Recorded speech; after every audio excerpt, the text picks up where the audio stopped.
Tujuh laut akan berubah selamanya ketika mereka menjadi latar dari petualangan protagonis kita, si pelaut, bukan pemakan bayam paling terkenal dalam sejarah, Sbat, sang pejuang yang belum pernah terlihat sebelumnya. Semuanya dimulai pada malam badai yang hebat. Bat membantu istrinya, Esra, yang sedang menjalani persalinan sulit, sementara di sisi lain, kita melihat Hoken, Mata Al-Mohamed, Shi-Ersade, dan Yunan mengamati aliran Ruk di bagian dunia mereka masing-masing dan menyimpulkan bahwa kekuatan besar baru saja datang ke dunia, yang mengacu pada protagonis kita. Esra melahirkan seorang anak yang sehat dan selamat, yang kemudian diberi nama Sbat, dan Bat meyakinkan bahwa anaknya akan menjadi orang yang akan menguasai tujuh laut.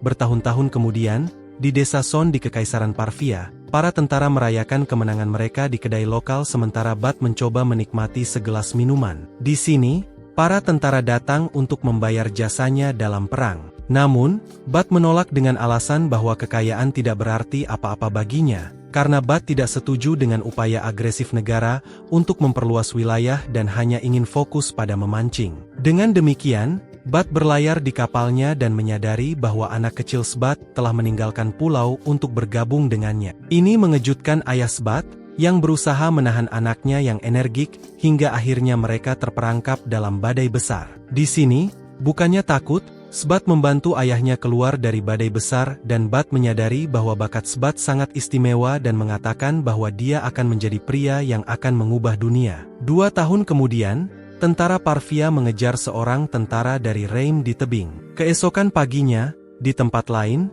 Bat terus bekerja sebagai nelayan yang jujur. Sekarang, pada usia 5 tahun, Sbat membawa makan siang untuk ayahnya dan memintanya untuk menemani dia ke kapal. Bat menolak dan mengatakan kepada Sbat bahwa dia akan bekerja keras ketika dewasa dan akan membiarkannya naik ke kapal. Beberapa saat kemudian, warga yang marah menghadapi Bat, ayah Sbat, dan memanggilnya pengkhianat serta menuntut agar dia berhenti memancing di daerah itu. Selama 2 tahun terakhir, Parvia telah berperang dengan Reim, dan warga mereka perlahan jatuh ke dalam kemiskinan. Semua putus asa untuk memenangkan perang agar dapat memperoleh kekayaan. Orang-orang seperti itu menyerang Bat, yang hanya tertawa dan membiarkan dirinya dipukuli di depan anaknya. Ketika Bat terbangun, dia mencoba mengabaikan insiden itu, tetapi Sbat marah melihat ayahnya tidak membela diri dan melarikan diri. Malam itu, saat makan malam, Sbat menyelesaikan makanannya dengan cepat dan berlari untuk mengambil air dari sumur. Esra berkata kepada Bat bahwa dia khawatir tentang masa depan mereka,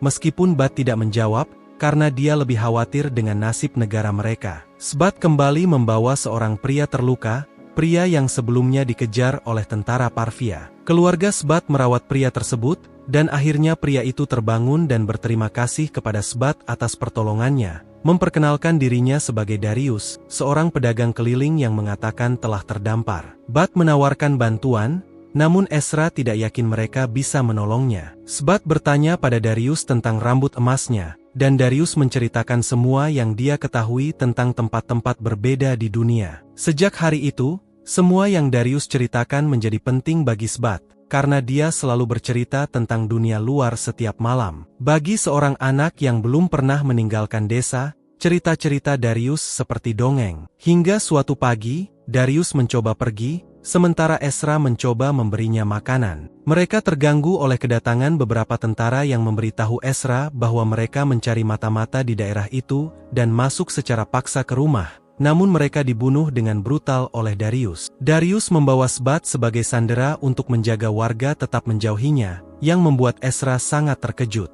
Sbat tidak mengerti apa yang sedang terjadi, tetapi Darius mengungkapkan bahwa dia adalah mata-mata dari Reim, negara musuh yang sedang mereka perangi. Darius menuntut kapal dan uang sebagai imbalan atas Sbat. Esra memohon kepada kerumunan di sekitarnya, tetapi mereka mengabaikan permohonannya. Tepat sebelum Darius melarikan diri dengan anak itu, Bat tiba untuk menghentikannya. Dia berlutut dan memohon kepada Darius agar membiarkan Sbat pergi, bahkan menyarankan Darius untuk berpihak pada Parvia dan memberikan informasi tentang Reim. Namun, ini justru membuat Darius marah, seorang warga Reim yang sombong. Dalam sekejap, saat Darius lengah, Bat menusukkan pisau ke hati Darius. Sbat pulih dan menyatakan bahwa dia tidak peduli dengan apa yang orang katakan tentang dirinya, tetapi dia tidak akan pernah memaafkan siapapun yang menyakiti keluarganya, sementara Darius meninggal. Sbat memberitahunya bahwa dia sangat menyukai setelah itu, namun Sbat dituduh melakukan kejahatan dengan melindungi seorang mata-mata dan dikirim untuk berperang. Sementara Sbat Jera, mereka menangis dan memohon kepada penjaga untuk berhenti.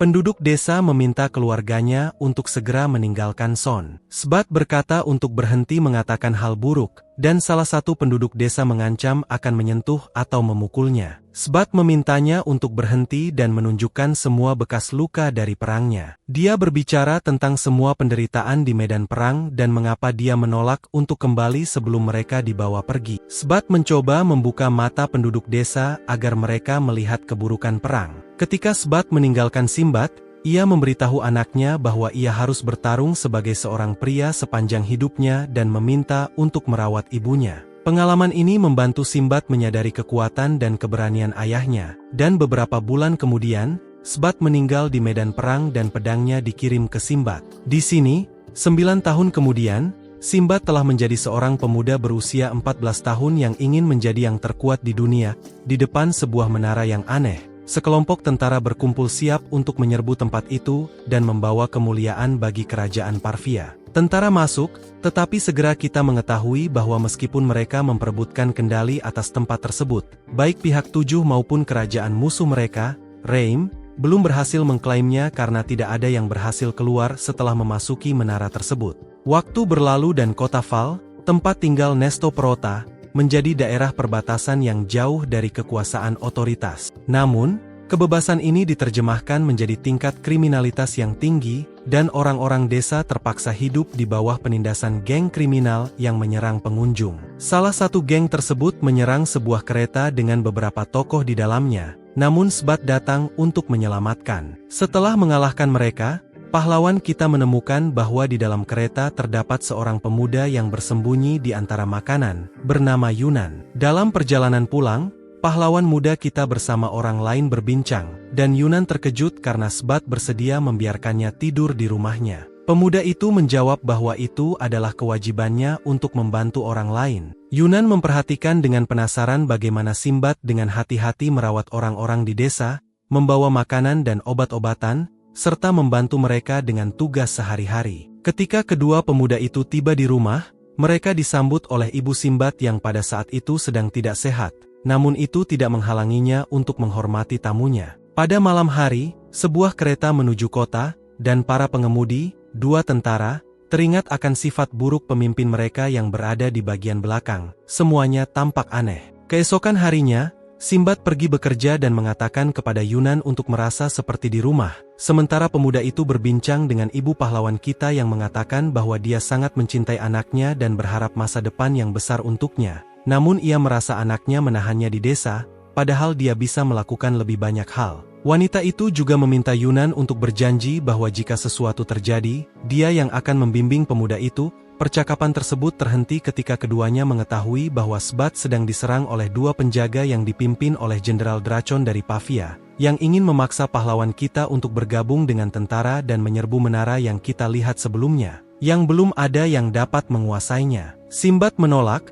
mengatakan bahwa dia tidak ingin mengalami nasib ayahnya yang bergabung dengan tentara dan tidak pernah kembali. Kata-kata pemuda itu menggema di desa, dan tentara dikelilingi oleh pria-pria marah. Dracon, namun, tidak tampak terintimidasi dan mengingatkan Sbat bahwa menolak bergabung dengan tentara adalah sebuah kejahatan, dan konsekuensinya bisa berdampak pada orang tua para pembelot. Dracon mundur sambil berkata bahwa dia akan segera kembali untuknya dan berharap sikapnya sudah berubah. Kemudian, Simbat merawat lukanya dan berbicara dengan Yunan, memberitahunya bahwa bergabung dengan tentara adalah hukuman mati karena semua tentara dikirim ke menara dan tidak ada yang kembali. Ketika Yunan bertanya mengapa tidak melarikan diri, pahlawan kita menjawab bahwa dia memiliki kewajiban terhadap ibunya dan orang-orang di desa. Yunan berkata bahwa jika begitu, dia sebaiknya pergi ke menara, dan mengklaim kekuatan tempat itu untuk menjadi raja dan benar-benar mengubah segalanya demi kebaikan. Yunan berkata padanya untuk pergi ke menara, karena kekuatan seorang raja menunggunya,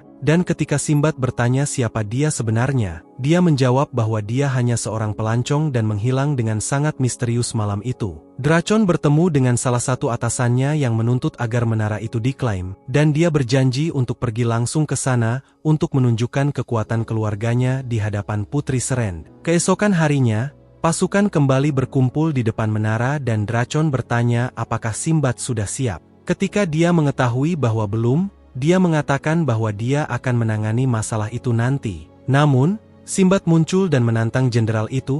Dia berkata bahwa dia sendiri yang akan mengklaim kekuatan menara itu, dan dengan pedang ayahnya, dia masuk ke tempat berbahaya itu untuk menemukan dunia lain di dalam menara yang mereka sebut penjara bawah tanah. Di dalam penjara bawah tanah itu, Simbad menemukan bahwa tempat itu dihuni oleh makhluk berbahaya yang berbentuk naga, kemungkinan besar naga-naga yang menyerang semua penjajah. Dan tampaknya mereka sangat ahli dalam hal itu karena mereka dengan cepat menangani para tentara penjajah. Dracon, yang berbeda dengan apa yang orang pikirkan, tidak akur dengan naga-naga yang menyerangnya, dan hanya berkat bantuan Simbad, dia, sang jenderal, selamat. Keduanya memutuskan untuk bekerja sama. Mereka berdua mendiskusikan pandangan mereka karena Dracon bersikeras bahwa kebutuhan kerajaan bernilai nyawa prajuritnya, bahkan nyawanya sendiri. Tetapi Simbad mencoba menjelaskan bahwa tidak ada yang lebih penting dari kemanusiaan, dan bahwa semua tentara yang mati demi kejayaan kerajaan adalah orang-orang jelas. Tidak ada dari mereka yang akan mengubah cara mereka, jadi mereka memutuskan untuk melanjutkan misi mereka, mengetahui bahwa ketika mereka sampai di tujuan, kemungkinan besar mereka harus saling berhadapan di pintu utama penjara bawah tanah. Ketika Simbad dan Dracon sampai di sana, mereka melihat kehadiran naga putih yang sangat besar, begitu berbahaya sehingga bahkan memakan naga-naga kecil yang mengelilinginya. Dracon memutuskan untuk menuju pintu dengan hati-hati, tetapi saat dia sampai di pintu, dia menyadari bahwa pintu itu tertutup dan, lebih buruk lagi, dia telah menarik perhatian naga Alfath. Naga itu menyerang Dracon, yang pingsan dan mengingat hubungannya dengan saudaranya dan janji yang dia buat pada Putri Serend untuk menaklukkan penjara bawah tanah itu. Namun, tampaknya hidupnya sudah berada di ujung tanduk. Namun, sang jenderal terbangun hanya untuk menemukan bahwa pada saat terakhir dia diselamatkan oleh Simbad, yang menggunakan perisainya sebagai papan selancar, memanfaatkan arus air di tempat itu. Simbad naik ke udara dan menyerang naga dari atas. Dia berhasil mengalahkan naga itu di depan naga-naga kecil yang terkejut. Naga itu menghilang, meninggalkan dua bola kristal yang digunakan oleh protagonis kita sebagai kunci untuk mengakses ruang utama penjara bawah tanah. Di dalam tempat itu, hadiah mereka menunggu dalam bentuk jin bernama Bal, makhluk magis dengan kekuatan luar biasa yang bertanya kepada keduanya siapa tuannya. Keduanya bertarung untuk menguasai jin itu, dan meskipun Dracon jauh lebih terampil dengan pedang daripada Simbad, ketika pahlawan kita melucuti senjatanya dan melawannya dengan tangan kosong, sang jenderal tidak punya kesempatan melawan Simbad yang mengalahkannya meskipun dia berusaha keras untuk tetap berdiri. Simbad mengklaim kekuatan Bal serta harta karun dari penjara bawah tanah itu, yang menghilang meninggalkan lubang di tanah dan harta karun. Ketika tentara yang mengira Simbad adalah salah satu dari mereka mengklaim harta karun itu, dia memberitahu mereka bahwa emas itu miliknya dan rakyatnya, dan dengan bantuan Yunan, dia mengaktifkan kekuatan Bal yang telah menyatu dengan pedangnya yang memungkinkannya untuk terbang dan kembali ke desanya, meninggalkan hanya lubang di lantai, seorang jenderal yang pingsan, dan tidak ada harta karun. Simbad sampai di desanya dan terkejut ketika dia mengetahui bahwa 2 bulan telah berlalu sejak dia memasuki penjara bawah tanah itu. Pemuda itu pergi menemui ibunya yang dengan sisa-sisa kekuatannya memberitahunya bahwa dia sangat bangga padanya. Setelah kejadian di penjara bawah tanah itu, nama Simbad menjadi terkenal di kalangan orang biasa yang tentu saja tidak menyenangkan bagi kebesaran Serendine yang sedang mencari pahlawan kita. Namun, ketika dia melihat betapa sombongnya sang putri memperlakukan orang-orang, Simbad melemparnya ke laut sementara dia pergi mencari petualangan baru dan takdirnya. Sejak Simbad menaklukkan penjara bawah tanah itu, orang-orang mulai percaya pada diri mereka sendiri. Sehingga banyak orang memutuskan untuk mencari penjara bawah tanah lainnya yang muncul di seluruh dunia. Pahlawan kita mendapati dirinya mengapung di tengah samudra yang membeku ketika tiba-tiba dia melihat sosok-sosok aneh di Cakrawala. Pemuda itu bertarung di laut melawan makhluk laut raksasa. Tetapi dalam kelalaiannya, sang gadis kehilangan kesadaran dan semua bergantung pada pemuda itu yang berjuang melawan monster itu. Namun, tombaknya tidak mampu menembus kulit monster tersebut. Ketika semuanya tampak hilang, Sinbad muncul dan menggunakan kekuatan bal untuk mengalahkan monster itu dengan satu pukulan. Sementara itu, Dracon mengejar Sinbad dengan misi untuk menghapus penghinaan di masa lalu dan bahaya yang dicontohkan oleh pemuda itu. Dia dibantu oleh pasukan pembunuh elit dari Parvia. Pahlawan kita dan gadis itu sampai di pantai, di mana gadis itu memperkenalkan dirinya sebagai Pipiriku, yang merasa senang karena saudaranya akhirnya membunuh monster laut, yang menurut hukum desa mereka telah menjadikannya seorang pejuang. Meskipun Hina tidak ingin mengambil kredit, begitu juga Sinbad, sehingga keduanya melanjutkan kebohongan tersebut. Kakak beradik itu mengundang Sinbad ke suku mereka untuk melihat upacara Hina, meskipun mereka memperingatkannya bahwa orang-orang mereka tidak terlalu ramah terhadap orang asing.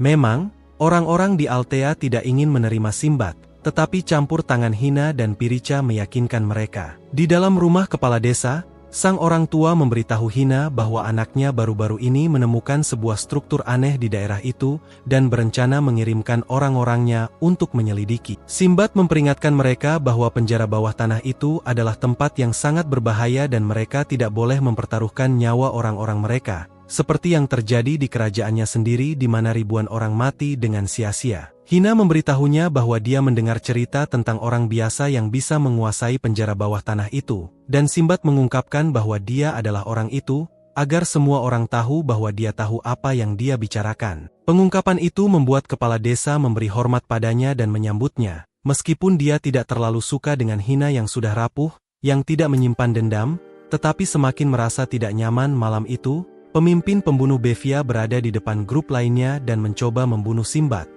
Tetapi dikalahkan oleh pahlawan kita yang terkejut melihat bahwa dia hanyalah seorang anak. Oleh karena itu, dia menangkapnya dan mencoba mengajaknya memahami kesalahannya. Tetapi anak itu tidak mendengarkan alasan dan melarikan diri untuk berkumpul kembali dengan timnya. Keesokan harinya, Pipiri memberitahukan Sinbad bahwa saudaranya telah menghilang. Hina menuju ke penjara bawah tanah, yakin bahwa jika dia menguasainya, dia akan mendapatkan tempatnya sebagai pejuang yang layak. Namun, Sinbad tahu bahwa penjara bawah tanah hanya memungkinkan mereka yang ditakdirkan menjadi raja untuk menguasainya. Sinbad menuju ke penjara bawah tanah untuk menyelamatkan Hina dan meyakinkan Pirika bahwa dia akan baik-baik saja di depan pintu penjara bawah tanah. Dracon dan para pembunuh bersiap untuk masuk, tetapi bukan untuk menaklukkan tempat itu, melainkan untuk mengurus Sinbad. Misi Hina tidak dimulai dengan baik, karena seorang pejuang raksasa diserang oleh sekumpulan kupu-kupu yang tampaknya tidak berbahaya, tetapi ternyata mereka tidak demikian. Tak lama kemudian, mereka mengelilinginya mencari darah, sehingga sang pemuda harus melompat ke dalam air untuk menghindari mereka. Dalam keadaan lemah, Hina berjanji pada dirinya sendiri untuk menaklukkan penjara bawah tanah. Dengan susah payah, Hina sampai ke pintu ruang utama labirin, hanya untuk dikejutkan oleh kepiting raksasa yang menyerangnya. Dalam keadaan lemah dan terkejut, Jin tidak dapat melawan makhluk itu yang hampir menghabisi hidupnya, jika bukan karena munculnya Dracon dan teman-temannya yang dengan cepat menghancurkan monster itu. Dracon menyuruh Hina untuk kembali ke rumahnya, tetapi pemuda yang sombong itu menolak, yang membuat para pembunuh menyerangnya. Untungnya, Sinbad tiba dan menyelamatkannya lagi. Para pembunuh menyerang Sinbad, dan pahlawan kita mampu membela diri. Tetapi keunggulan jumlah dan kehadiran seorang penyihir yang kuat di barisan mereka memberikan keuntungan kepada Dracon dan para pembunuh. Akibatnya, Sinbad terpaksa pergi bersama Hina yang melindungi dirinya. Keduanya hampir melarikan diri ketika penyihir itu membekukan sungai di penjara bawah tanah, yang mengesankan Dracon yang mengakui bahwa kemampuan para pembunuh melebihi tidak hanya kemampuannya, tetapi juga banyak penyihir yang dia kenal. Penyihir itu memberi para pembunuh beberapa biji aneh untuk memulihkan energi mereka, dan kelompok itu melanjutkan perjalanan menuju pintu, setelah mengalahkan kepiting. Para pembunuh menggunakan kunci pintu dan masuk ke ruang raja, di mana seorang pria bernama Bor memperkenalkan dirinya dan bertanya siapa dari mereka yang akan menjadi raja. Sebelum melanjutkan, Force mengeluh tentang aroma penyihir itu yang mengingatkannya pada kenangan buruk, dan dia mengubahnya menjadi boneka. Namun, ini bukan akhir dari penyihir itu, karena sepertinya dia sudah menduga apa yang akan terjadi. Wanita yang dihancurkan oleh Bor hanyalah salinan, dan yang asli berada di tempat lain berbicara dengan seorang pria misterius, memastikan bahwa dia mengendalikan segalanya. Bor bertanya kepada Dracon dan para pembunuh apa yang akan mereka lakukan dengan kekuatan mereka, dan Dragon mengatakan bahwa dia akan mengabdi pada mahkota, sementara Jin menjawab bahwa dengan kekuatan itu, tidak perlu mengabdi kepada siapapun. Informasi ini mengejutkan para pembunuh yang menyadari bahwa mereka bisa menguasai takdir mereka sendiri, sehingga mereka semua memutuskan untuk merebut kekuatan Jin, yang juga bergabung dengan Simba dan Hina. Falefor kehilangan bentuk menakutkannya dan berubah menjadi sesuatu yang lebih ramah, mengatakan kepada mereka yang tertarik bahwa mereka tidak perlu bertarung untuk mendapatkan kekuatannya, melainkan ujian yang lain. Jin membuat seekor kucing muncul dan memberitahu pahlawan kita bahwa orang pertama yang menangkapnya akan menerima kekuatannya. Semua orang bertarung untuk menangkapnya, tetapi tidak ada yang bisa mencapainya. Simba memiliki ide untuk mengepung kucing itu dan semuanya bergerak bersamaan, sehingga satu orang akan bisa menangkapnya, tetapi seseorang harus memberi isyarat yang akan mencegah orang itu menangkap hewan tersebut. Tidak ada yang ingin menjadi orang yang memberi isyarat, jadi pada akhirnya Sinbad menawarkan diri. Bagaimanapun juga, dia sudah memiliki jin. Kelompok itu mengepung kucing itu, Sinbad memberi isyarat, dan semuanya berlari ke arahnya. Tetapi mereka tidak menyadari bahwa kucing itu melompat dan di udara ditangkap oleh pahlawan kita yang sudah tahu itu akan terjadi. Sinbad mengatakan bahwa dia akan selalu menjadi pemenang karena dia adalah orang yang paling ingin menjadi raja, bukan untuk alasan egois, tetapi untuk memperbaiki dunia. Dia mengundang mereka semua untuk menjadi teman-temannya, dan meskipun banyak dari para pembunuh ragu, bahkan pemimpinnya, semuanya terhenti ketika biji-biji ajaib yang diberikan oleh penyihir mulai menunjukkan efeknya, dan sebuah makhluk magis keluar dari dalam penjahat Dracon ingin menyingkirkan makhluk yang dibentuk oleh para pembunuh. Tetapi Sinbad bersikeras untuk menyelamatkan teman-teman barunya. Sinbad menyadari bahwa inti makhluk tersebut terdiri dari para pembunuh, jadi ia menyerang anggota monster tersebut dengan harapan untuk melumpuhkannya, tetapi ia menemukan bahwa makhluk itu dapat meregenerasi diri dan juga bahwa yang bertanggung jawab adalah penyihir yang bekerja untuk saudara Dracon, yang sudah lelah dengan kekalahan saudaranya dan telah menyatakannya mati dalam pertempuran, sehingga tidak ada yang akan merindukannya jika sesuatu terjadi padanya dalam misi ini. Sambil tersenyum, di sisi yang kurang profesional, sang raja juga tidak menghargai jika adik lelakinya menyukai istrinya. Jadi yang terbaik adalah membunuh dua burung dengan satu batu. Pengungkapan ini tentunya membuat Dracon kehilangan semangat untuk berjuang, sehingga Sinbad dan Hina harus menangani makhluk tersebut yang akhirnya menjadi terlalu kuat. Tetapi pada akhirnya, kelompok tersebut keluar sebagai pemenang ketika Dracon yang marah memutuskan bahwa ia sudah cukup dengan saudaranya dan mungkin siap untuk memberontak. Para pembunuh pun terpisah dan semua bernyanyi kemenangan sampai penyihir menggunakan kartu trufnya dan monster tersebut menyerap pemimpin para pembunuh. Pahlawan kita menemukan bahwa satu-satunya cara untuk mengalahkan makhluk itu adalah dengan membunuh anak tersebut. Tetapi Sinbad menolak dan menggunakan kekuatannya sendiri untuk mengusir setan dengan masuk ke dalam jiwa anak itu dan membuatnya bisa memaafkan dirinya sendiri. Sinbad menyelamatkan pemimpin para pembunuh, memperoleh rasa hormat dari semua orang di sekitarnya. Ketika Belfor bertanya siapa di antara kelompok tersebut yang terpilih untuk menjadi raja, Sinbad dipilih secara bulat dan menerima kekuatan dari Ding, dan ruang bawah tanah menghilang meninggalkan Sinbad yang jauh lebih kuat serta harta karun di tangan mereka yang bersiap merayakan upacara pahlawan Hina yang kini dianggap layak. Tetapi Dracon memutuskan bahwa dia punya hal-hal lebih penting untuk dilakukan, sehingga dia berpamitan. Hingga jumpa lagi tanpa menyadari bahwa dia membawa pulang hadiah dari Falefor. Setelah upacara, Ginal memberitahu ayahnya bahwa dia akan meninggalkan desa mengikuti Sinbad karena dia percaya takdir mereka terhubung dan misinya adalah mengikutinya. Pemimpin desa tidak hanya menerima, tetapi sebagai tanda penghormatan, memungkinkan Hina menikahi putrinya, dan desa Mucak menyetujui kontrak bisnis eksklusif dengan pahlawan kita yang sekarang bisa menambah pedagang ke dalam daftar karir mereka yang berkembang. Setelah kelompok itu berlayar ke tujuan baru, Sinbad dan teman-temannya yang sekarang dikenal sebagai komunitas Sindria, kelompok itu berlayar menuju Rain sementara Sinbad dan pemimpin para pembunuh Jafar menerima pelajaran tentang sopan santun dari istri Hina yang ternyata jauh lebih menakutkan daripada monster manapun yang pernah mereka hadapi. Setibanya di Rain, kelompok itu dengan cepat mendirikan stand untuk menjual barang-barang eksotis dari Muchach yang dengan cepat menarik perhatian penduduk lokal, terutama seorang pria misterius yang mengamati mereka dengan saksama. Beberapa penjaga datang dan memberitahu pahlawan kita bahwa mereka memerlukan izin untuk melakukan kegiatan, dan mereka setuju, tetapi mendapatkan izin akan menunda penjualan. Seorang pria misterius memperkenalkan dirinya sebagai anggota komunitas pedagang dan menawarkan untuk membeli semua produk pahlawan kita dengan harga yang sangat murah, yang mereka terima tanpa ragu. Kemudian, kelompok itu menyadari bahwa mereka telah ditipu karena pria yang sama menjual barang-barang mereka dengan harga 5 kali lipat dari nilainya. Ini membuat mereka marah, tetapi mendorong Sinbad karena ia melihatnya sebagai pelajaran dan menerima kekalahan dari seseorang yang lebih berpengalaman. Tetapi sekarang saatnya untuk terus bekerja memanfaatkan pelajaran yang telah dipelajari. Pahlawan kita memerintahkan orang-orangnya untuk kembali dan mencari lebih banyak produk sementara dia mempelajari seni menjadi pedagang. Secara kebetulan,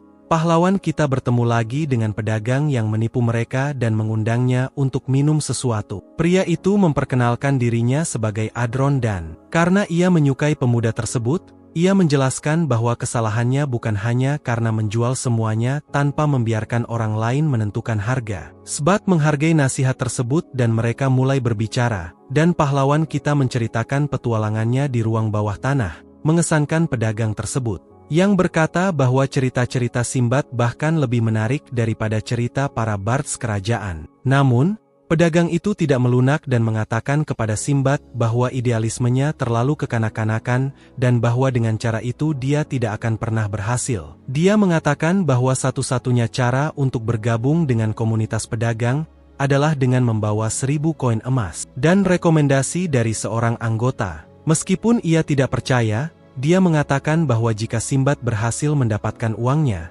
ia akan memberikan surat rekomendasi itu sendiri. Sinbad berkata bahwa ia akan mencapainya dan keduanya menetapkan batas waktu 1 bulan untuk mencapainya. Adron pun pergi, dan Sinbad bertanya-tanya bagaimana dia akan mendapatkan uang itu jika orang-orangnya akan membutuhkan waktu untuk kembali dengan produk-produk mereka. Sebulan pun berlalu dan Adron kembali, hanya untuk menemukan Sinbad di tengah pertunjukan. Pemuda itu mengikuti nasihat pedagang dan mulai menceritakan kisah-kisahnya, tetapi dia masih hampir mencapai uang yang dijanjikan, jadi dia meminta sedikit waktu lagi. Adron membayar kekurangannya, dan dengan cara ini pemuda itu meraih kemenangan. Namun, Adron mengatakan bahwa uang dan izin komunitas datang dengan syarat. Pemuda itu harus berlayar dan terus menjelajahi dunia, mengungkapkan bahwa Adron sebenarnya adalah raja kedua dari Balgatrashi, dan sekarang ia menyimpan simpati setelah kejutan mengetahui bahwa dermawannya saat ini adalah Raja Sinbad.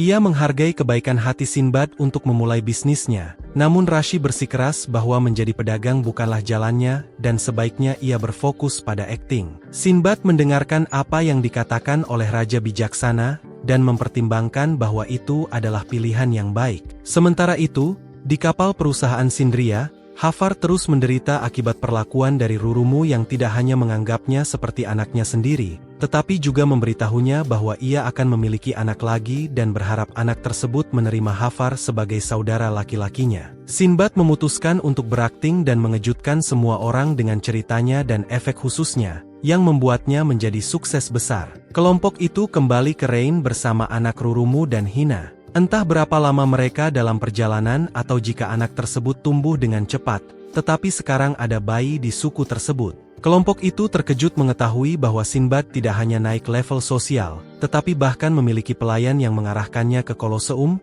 di mana saat Sinbad berakting, Hafar kehilangan bayi tersebut dan keluar mencarinya, hanya untuk mengetahui bahwa monster dari Koloseum telah menangkapnya. Anak muda, terinspirasi oleh peristiwa-peristiwa hidup barunya, memutuskan bahwa bayi itu adalah saudaranya dan ia tidak akan membiarkan apapun terjadi pada anggota keluarganya yang baru. Meskipun monster itu lebih kuat, keputusan ini mengaktifkan kekuatan dalam senjatanya yang membantunya menghancurkan makhluk itu. Sinbad menemukannya dan memujinya, mengatakan bahwa kekuatan itu berasal dari jin yang memilihnya sebagai yang pertama dari para pejuangnya, yang membuatnya bangga. Kemudian, kelompok itu mengetahui bahwa Sinbad telah berhasil begitu baik dalam berakting, hingga ia bisa membeli sebuah toko untuk produk-produknya. Rashid berpamitan dan memberinya nasihat lain. Mungkin orang-orang akan suka membaca kisah-kisahnya. Dengan itu, perusahaan Sindria mulai menerbitkan dan menjual buku-buku tentang petualangan para pahlawan kita. Buku-buku yang hari ini sangat dihargai oleh semua orang. Kelompok itu tiba di kerajaan Sasan yang terkenal karena logamnya dan karena sikapnya yang kurang ramah terhadap orang asing.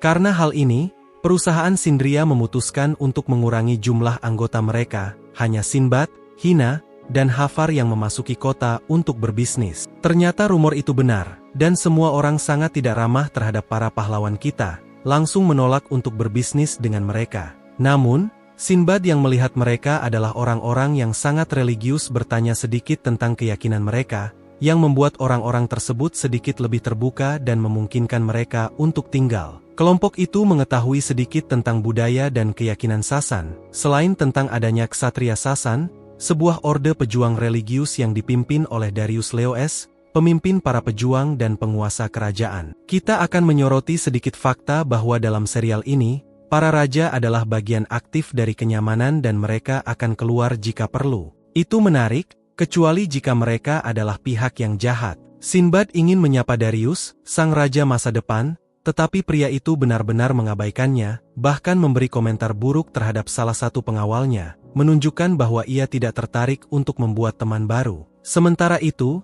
seorang pemuda yang mirip dengan Arios mengamati para pengunjung dengan sangat tertarik. Kemudian, Sinbad dan perusahaan pergi ke istana untuk mengunjungi sang raja, tetapi mereka tidak melewati gerbang, jadi mereka pergi untuk melampiaskan frustrasi mereka di bar terdekat, di mana mereka menemukan pemuda tersebut yang mengikuti mereka, bernama Mistras, yang ingin berbicara dengan para pahlawan untuk mendengar cerita tentang dunia luar yang sangat menarik baginya. Sinbad menceritakan petualangannya, yang membuat Mistras terkagum-kagum dan ingin keluar untuk menjelajahi dunia. Keesokan harinya, Mistras dihadapkan oleh ayahnya yang memberitahunya untuk meninggalkan ide gila tersebut untuk mengenal dunia. Ketika Mistras menjawab, Darius menamparnya. Mistras meminta kepada Sinbad untuk membawanya bersamanya, dan pelaut itu setuju tetapi mengatakan bahwa dia tidak akan membawanya diam-diam. Meskipun ada tempat di kapal, itu adalah kewajibannya untuk memberitahu ayahnya, dan hanya ketika ia diberi izin,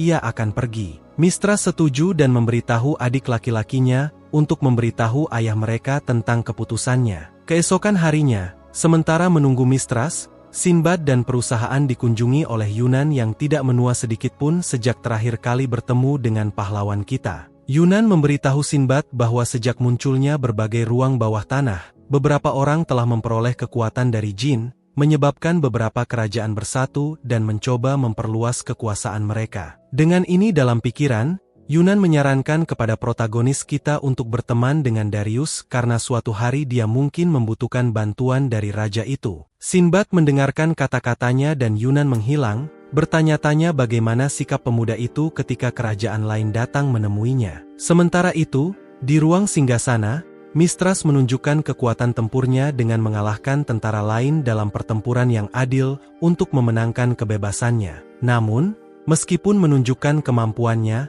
ia tetap harus menghadapi ayahnya, yang menantangnya dalam duel. Meskipun kemampuan pemuda itu luar biasa, Mistras adalah lawan yang tangguh bagi ayahnya yang memegang pedang berbentuk tombak yang diberkati dengan kekuatan unin, sehingga tidak lama kemudian ia mengalahkan anaknya dan bertanya-tanya apakah lebih baik mengakhiri hidupnya. Tidak sanggup menahan ini, Sinbad menginterupsi pertempuran dengan sikap menantang, mengatakan kepada Darius bahwa ia tahu sumber kekuatannya bukan berasal dari Dewi San, tetapi dari Unin, dan bertanya-tanya apa yang akan terjadi jika orang-orang fanatik kota ini tahu bahwa rajanya dan juara itu adalah menggunakan kekuatan dari dewa lain. Darius memahami apa yang dipertaruhkan dan menerima tantangan. Sinbad menyerang, tetapi tidak mampu melewati perisai sihir Darius, sehingga dia memutuskan untuk mengeluarkan jurus rahasia dan menunjukkan bahwa dia telah mempelajari kemampuan untuk bergabung dengan dewa. Dengan bergabung dengan dewa, dia membebaskan seluruh potensinya dan kali ini menyerang raja dengan kekuatan yang jauh lebih besar,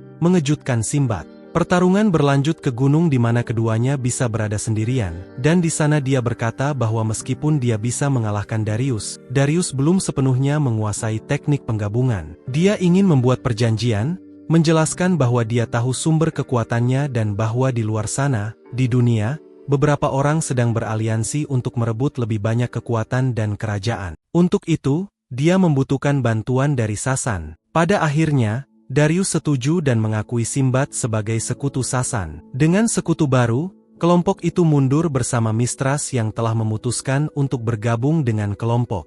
Orang tuanya, yang tahu bahwa dia masih bisa dihentikan, memberi tugas untuk mengikuti sang pahlawan dan melindunginya dari segala bahaya. Dengan demikian, kelompok tersebut meninggalkan Sasan setelah memperoleh sekutu politik yang kuat, mitra musuh, dan seorang pendamping baru dalam petualangan. Mistras sangat antusias untuk menjelajahi dunia, dan Jafar mengungkapkan bahwa tujuan mereka berikutnya adalah sebuah tanah yang dikuasai oleh perempuan, yang dikenal sebagai Artemira. Kota itu sendiri terletak di tempat yang sulit dijangkau, di puncak gunung, di mana penduduknya menggunakan burung raksasa untuk bergerak. Oleh karena itu, para pahlawan harus mendaki gunung untuk sampai ke sana. Setibanya di tempat, mereka bertemu dengan Ratu Emira yang langsung menunjukkan ketidaksukaannya terhadap mereka, menolak setiap upaya negosiasi. Simbad memperburuk keadaan ketika dia tidak memiliki ide lain selain mencoba menggoda sang ratu, hanya untuk mengetahui bahwa wanita itu juga memiliki kekuatan seorang dewa. Sang ratu menyadari hal yang sama,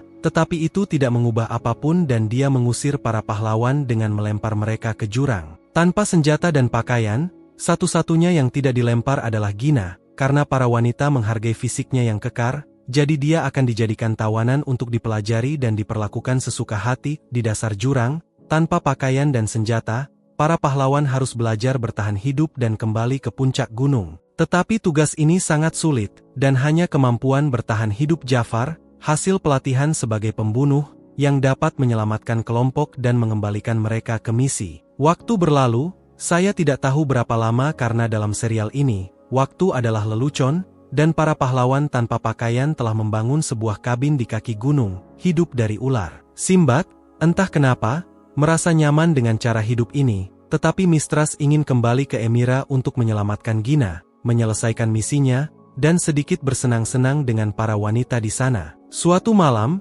Mistras menemukan sepotong daging dan kelompok itu pergi menyelidikinya, menemukan bahwa daging tersebut digunakan untuk memberi makan burung raksasa, yang sebagai gantinya memberikan kristal-kristal berharga. Simbad dan kelompoknya bersembunyi di potongan daging dan berhasil kembali ke Emira, di mana mereka mengundang amarah sang ratu, yang ternyata juga bisa bergabung dengan dewa. Dia dan Simbad kemudian bertarung, dengan pahlawan kita keluar sebagai pemenang setelah bergabung dengan dewa kedua, menunjukkan bahwa dia bisa beralih antara berbagai sumber kekuatan. Simbad dan ratu berbicara. Dia menceritakan rencananya untuk memperbaiki dunia, dan dia menjelaskan tentang keberadaan para magi, penyihir hebat yang tugas utamanya adalah memilih raja berikutnya. Pahlawan kita menyadari bahwa dia sedang berbicara tentang Yuna, tetapi dia tidak mengatakan apa-apa. Ratu menerima kesepakatan perdagangan, dan dengan teman-teman baru, kelompok itu kembali ke markas mereka dengan kabar baik, masa depan penuh tantangan dan bahaya, tetapi cerah,